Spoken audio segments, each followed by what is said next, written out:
¿Qué es DITEC? La sigla DITEC significa la D y la I, personas con discapacidad. La T y la E significa personas mayores. La C significa otros de la comunidad, en el cual involucran a la CEPOF, enfermedades poco frecuentes, oncología y todo bajo el paraguas de los derechos humanos. DITEC, unidos por la equidad.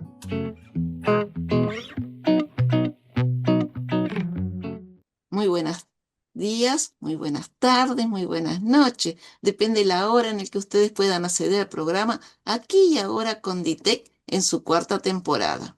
Como siempre comienzo todas las entrevistas, lo primero para mí es agradecer. Porque en la vida hay que ser agradecido. Esa es mi manera de pensar. Entonces siempre agradezco a mi querido amigo Mario Puruncajas de Ecuador. Gracias por tu gran trabajo. Como siempre digo y seguiré repitiendo, esta es la solidaridad latinoamericana. Agradezco a la vida por conocer una persona tan noble que nos ayuda tanto desde DITEC desde el día 1. Agradecer a mi amiga Alejandra Pérez de Canal 23, Florida, que siempre está allí para darnos una mano y para transmitir este programa que sale desde Florida y se expande a todo el Uruguay y luego trasciende fronteras. También quiero agradecer a Gabriela Martínez porque la contactamos en plena licencia y tuvo la amabilidad de hacernos un huequito en su ajetreada agenda. Mil gracias. Sea usted muy bienvenida. Muchas gracias, Marta. Igualmente, pues un saludo a todas las personas que te están hoy escuchando, que nos están escuchando, viendo. Y bueno, pues yo saludarles desde la Ciudad de México, así es que muy honrada de estar a través de estos medios pues más virtuales, ¿no? Que nos permiten estar conectados. Antes de comenzar la entrevista, este último año hemos adquirido la costumbre de audiodescribirnos para los compañeros con discapacidad visual, que este programa sea accesible para todos. Mi nombre es Marta Jiménez Torres, soy procuradora, soy enfermera, pero desde que me incapacité estoy jubilada por discapacidad. Igual sigo haciendo este programa que es hecho a pulmón, pero con mucho corazón. Soy una de las fundadoras de DITEC desde el año 2002. Tengo 66 años, soy usuaria de bastones. Hoy estoy sentada, soy de cabello rubio, recogido, con lentes, visto una chalina, en primer lugar, para que me cubra la garganta, porque en Uruguay hace frío. Luego tengo un busito color rosa lila y una chaqueta en color gris oscuro. ¿Usted se anima a audiodescribirse? Claro, claro, con mucho gusto. Bueno, pues yo soy Gabriela Martínez. Por mi acento reconocerán que pues soy mexicana. Decía hace rato vivo en la Ciudad de México y soy una mujer que tiene el cabello, nosotros acá en México decimos chino, rizado, no sé qué otras palabras se puedan usar en otros lugares, ondulado, ¿no? De color negro. Tengo ahora, uso lentes, desde pequeña uso lentes y esta vez mis lentes son de color rojo. Estoy vestida con una blusa de color negro y pues creo que eso sería lo que podría describir de mí ahorita. Me han pedido y me he olvidado que los compañeros con discapacidad visual que describa la imagen de DITEC. Así que hoy voy a tomar un momentito de nuestro tiempo para ello. La imagen se diseñó pensando en DITEC como una flor y con diversidad de colores. Significa que es abarcativa, que es diversa, es abierta e inclusiva. Es una flor imperfecta, como es la sociedad en la que vivimos. Queremos transmitir el mensaje que la perfección no existe. Por eso esas formas irregulares. Transmite la idea de comunidad. Sus pétalos están unidos a DITEC. Muchas gracias. Ahora voy a leer el currículum o hoja de vida o, como le llaman ustedes también, En realidad me parece que lo que vas a leer es como una semblanza, ¿no? Como una semblanza. No es la semblanza mía, primera vez como, que la ajá, como una semblanza. Nosotros sí le decimos que de hecho son un par de ideas de lo que pues yo he hecho en este ámbito de la discapacidad y cosas así.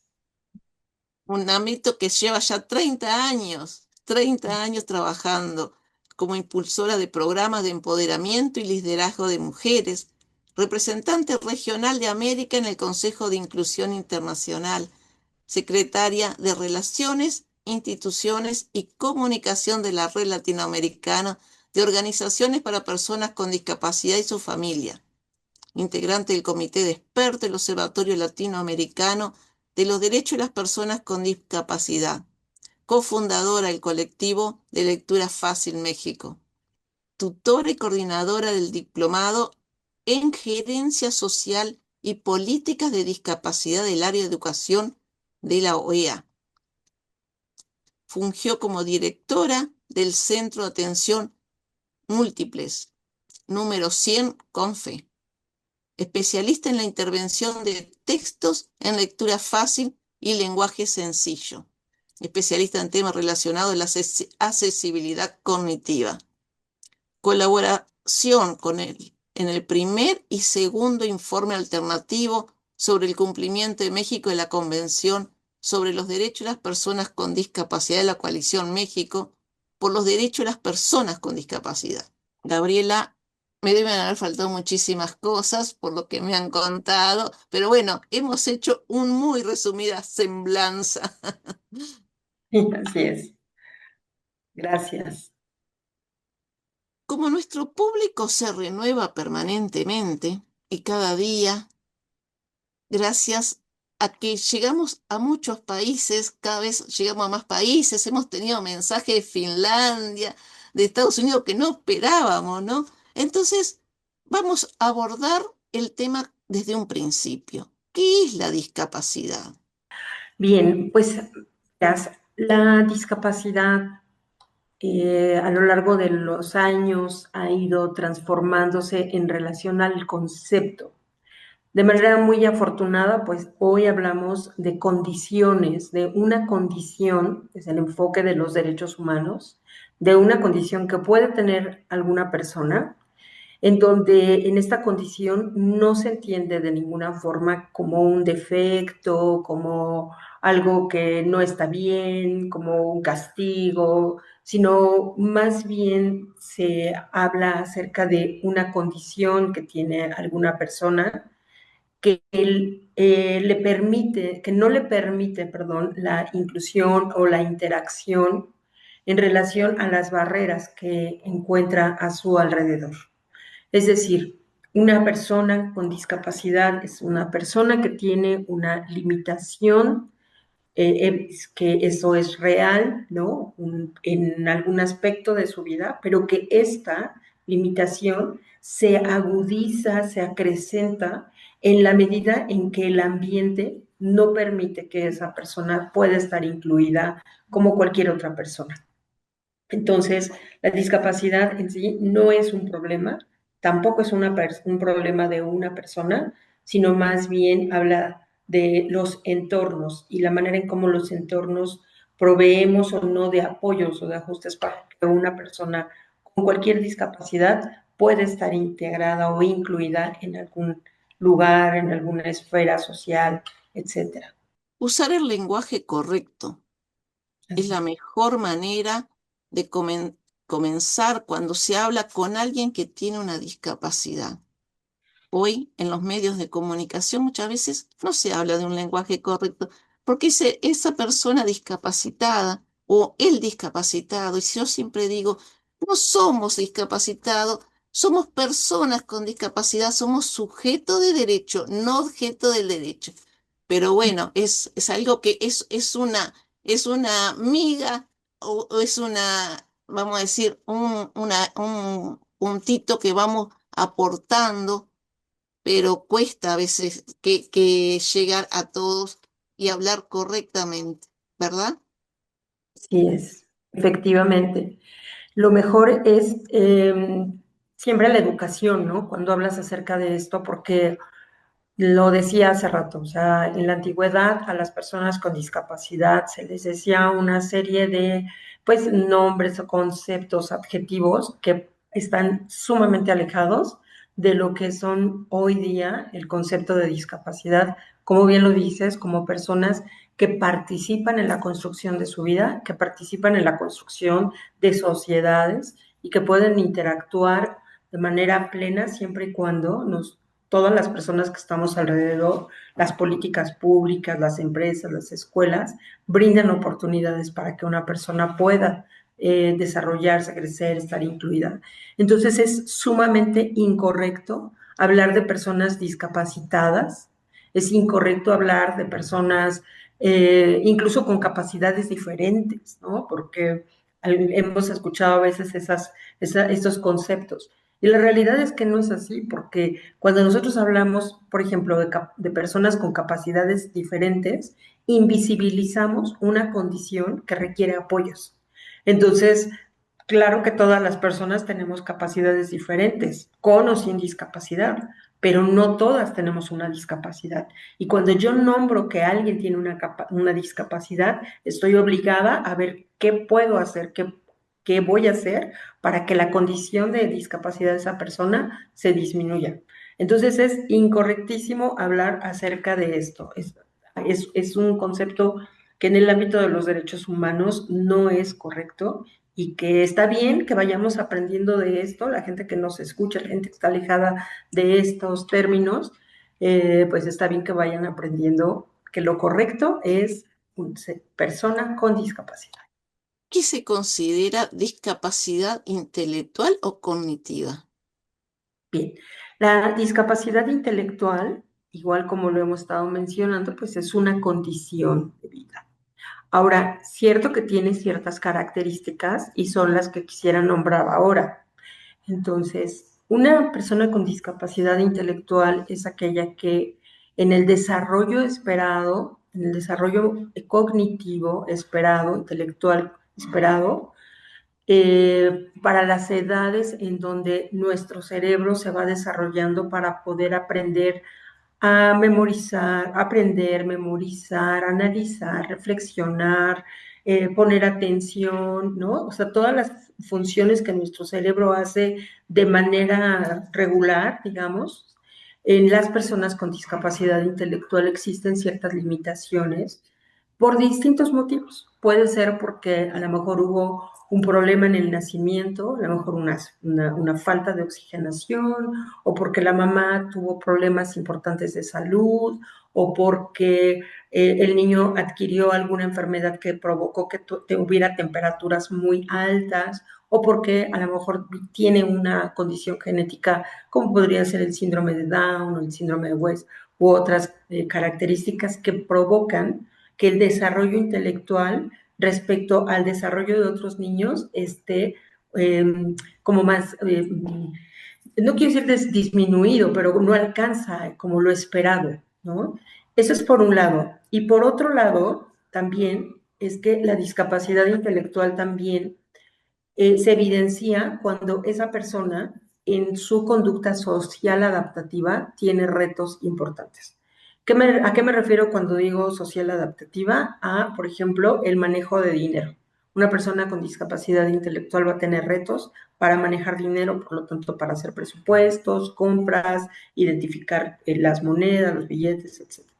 También, por ejemplo, con el tema de la lectura y la escritura, le costará cierto trabajo la comprensión o en la distribución de su tiempo libre o conductas sociales en donde a veces los mismos chicos de pronto bromean diciendo que no hay como este filtro social, ¿no? Para nosotros tenemos como ciertos filtros sociales de saber que a lo mejor a alguien pues no le vas a decir directamente algo que pudiera ofender a esa persona o molestar.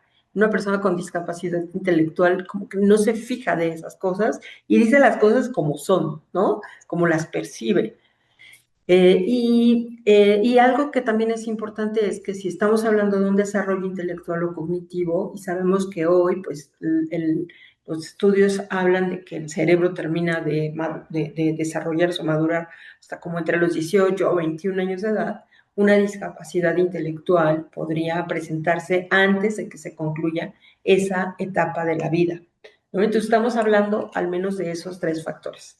Una necesidad de apoyos para estas funciones intelectuales que lo estoy diciendo, una necesidad de apoyos en la conducta social adaptativa y que se presente antes de estas edades, en donde el desarrollo de una persona, perdón, termina.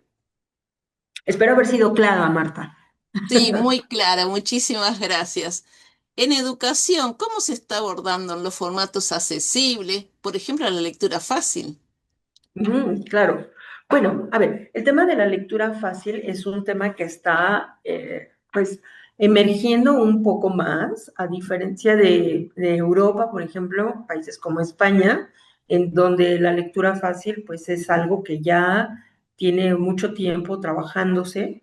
Y en este caso, bueno, primero valdría la pena decir que la lectura fácil es una herramienta, que de hecho es un método a través del cual textos que pueden ser complejos o textos en general, complejos para su comprensión o su interpretación, a través de este método lo que se hace es intervenir el texto para que quede en lenguaje mucho más accesible, más sencillo de comprender, en un orden específico, ¿no? Nosotros le llamamos como en una maquetación específica para que la persona, en este caso con discapacidad intelectual o personas que tienen retos para la comprensión de textos, les sea más sencillo acceder a esa información que está en ese texto. Entonces, en el ámbito educativo, la realidad es que en nuestros países aún no se tienen, por ejemplo, libros de textos o materiales que estén en lectura fácil, lo cual pues es un reto importante para los gobiernos,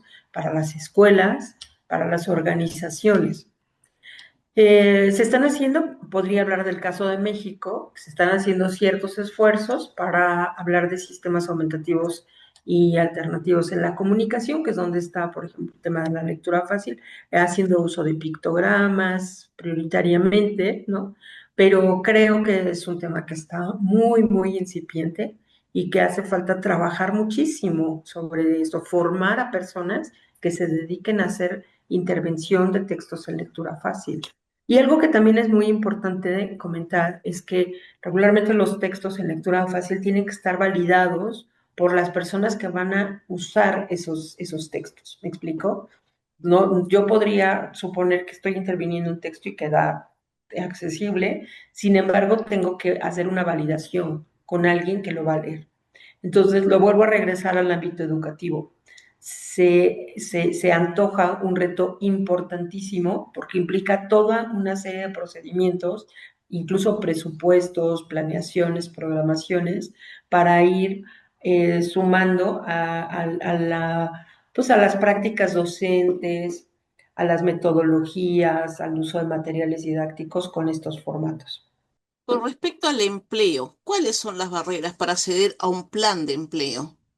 Bien, pues mira, nosotros hemos identificado distintas, varias de distintos tipos, pero podría señalar al menos tres. Las que tienen que ver con una falta de políticas públicas que incentiven el empleo y que haga ya cada vez más empresas que vean en la contratación de personas con discapacidad ciertos beneficios, pero también que la política pública no solamente se dedica a dar estos beneficios fiscales, sino que también se aseguren que haya procesos de capacitación, orden en el reclutamiento, eh, que dentro de la empresa las personas tengan oportunidad de seguir creciendo, etcétera, ¿no? Entonces, esa sería por una parte. La otra parte es que las empresas se sensibilicen, tomen conciencia de la importancia de que personas con discapacidad intelectual y de discapacidades en general se incluyan dentro de su fuerza laboral.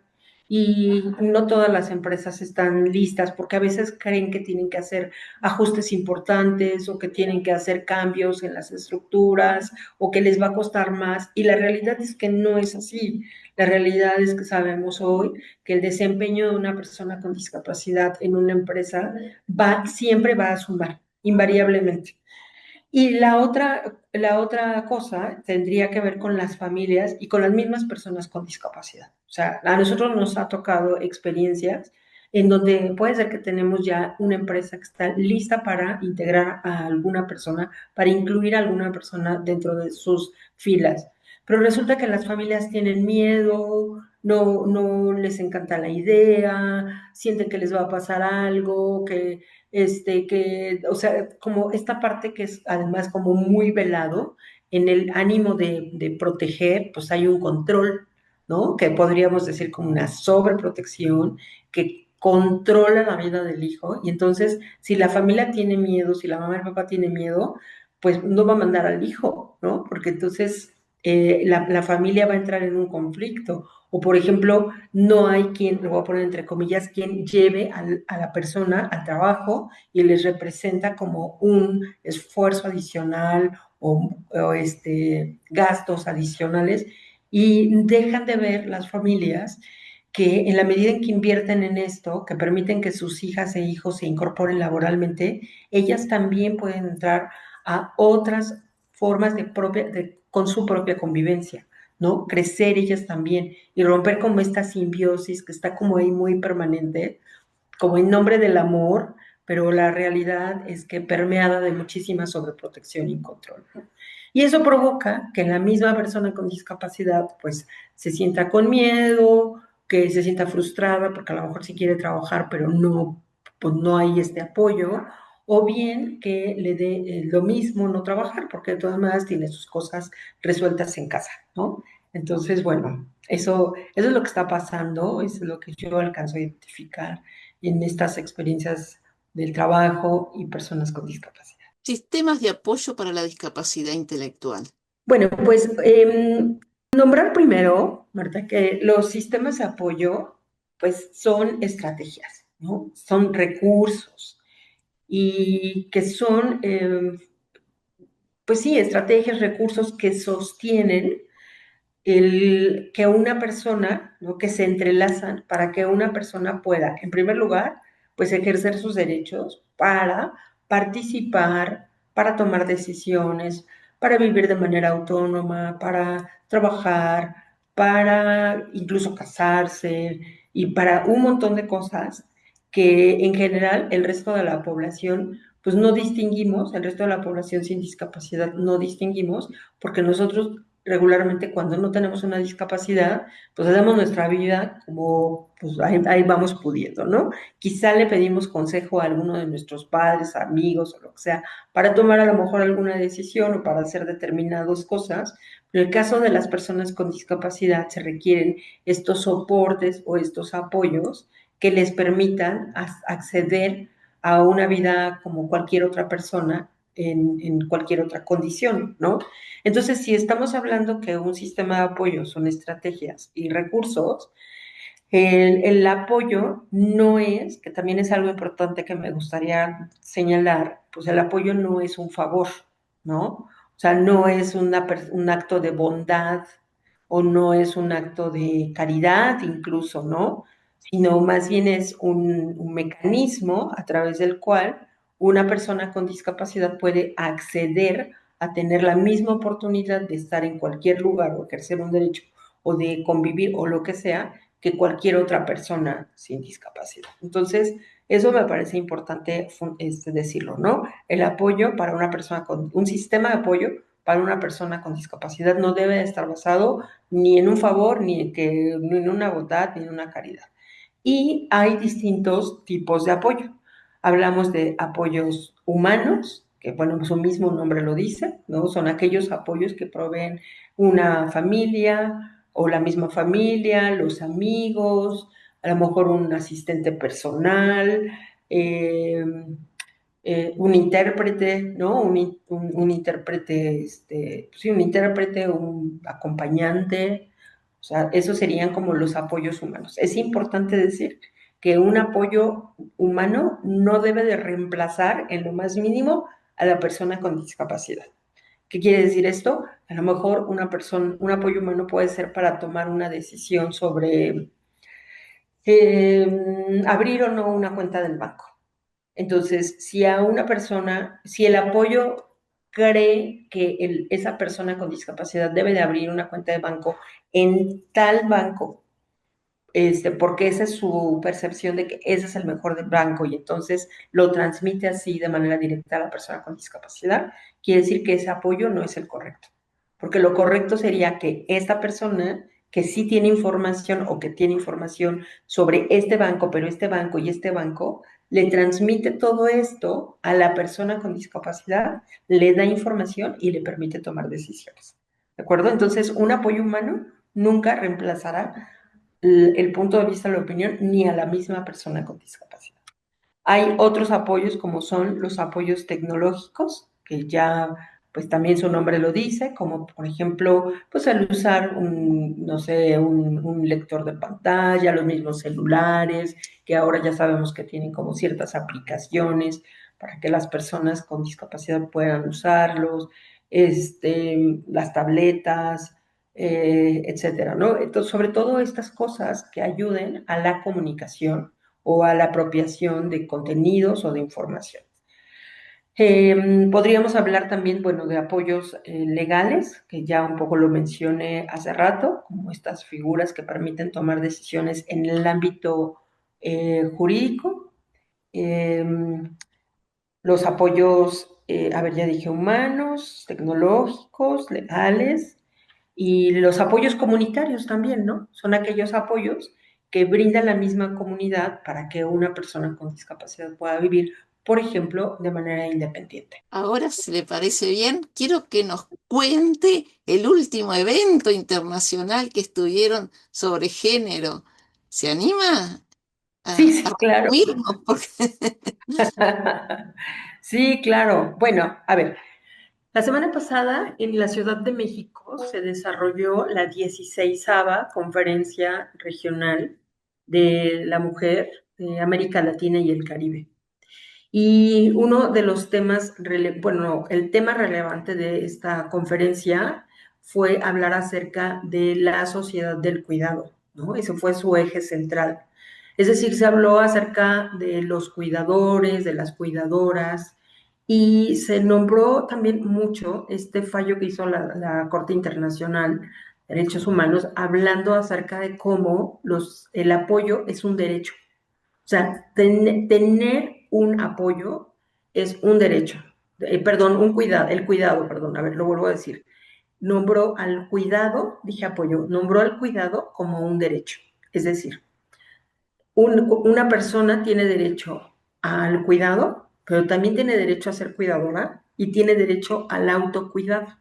Entonces, bajo estas tres líneas estuvieron haciendo distintos análisis, sobre todo en el caso de la discapacidad, que sabemos que los cuidadores o cuidadoras de las personas con discapacidad, pues encuentran un vacío, como pocas iniciativas, pocas políticas públicas que pues les permitan desarrollarse y tener vidas incluso más tranquilas, ¿no? Como más aseguradas desde la salud, desde el trabajo, pues, lo que implica el ser un cuidador. También se habló muchísimo de cómo las mujeres hemos realizado esta tarea del cuidado y que se ha hecho, pues, básicamente sin paga y sin reconocimiento, ¿no? Entonces, en esta nueva idea o este nuevo paradigma, pues el cuidado representa un bien público, ¿no? Y un pilar en el sentido de la igualdad de género y también en el desarrollo de los países. En la medida en que se observe el cuidado y se observe cómo las mujeres hemos destinado muchas horas de nuestra vida para cuidar, y en el caso de las personas con discapacidad, cuidar a personas con discapacidad, pues hay una desigualdad respecto a los hombres. Y otra cosa importante, Marta, que también se habló fue cómo también las mujeres con discapacidad realizan esta tarea de cuidado, también poco visibilizada, poco reconocida y casi nunca remunerada. Es decir, nosotros conocemos experiencias de mujeres, por ejemplo, de mujeres con discapacidad intelectual, que viven a lo mejor en alguna familia, pero y que en esa familia por algún motivo hay, por ejemplo, un enfermo en casa, ¿no? O a la persona de la tercera edad en casa.